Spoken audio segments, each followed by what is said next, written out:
Advice to a child in times like these.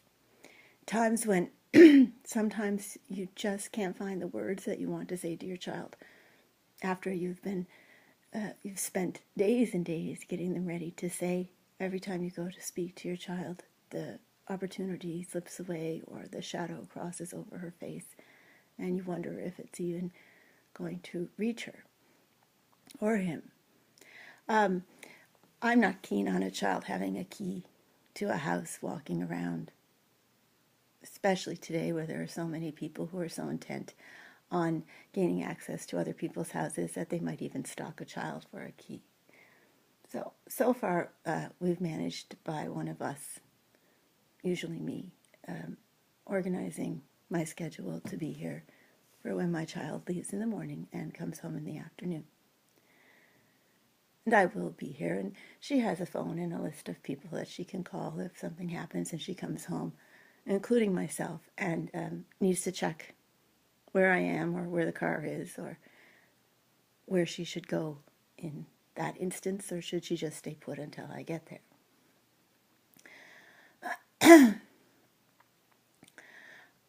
Where would a child go, though, in the instance of when she was younger?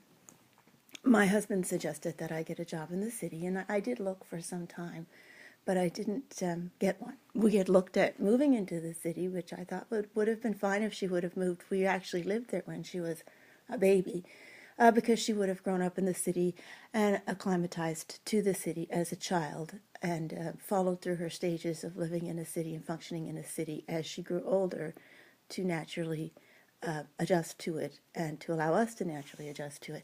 He didn't think it was a good idea at the time. Up till last year, I had even considered it because we would have put measures in place to organize our lives, and if he required me to return to work, I probably would have found something in which I would have made, a better salary that wouldn't have affected him so greatly at tax time. But what happens to her if I would have gone to the city? Excuse me, and both of us would have been in the city.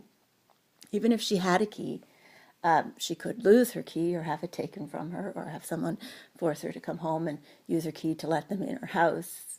I don't know, people are naive to think these things can't happen. She was in daycare until age 12. After age 12, there doesn't seem to be any daycare or after-school program. Not babying children or treating them like babies, watching children who end up in situations where they've been raped or abused or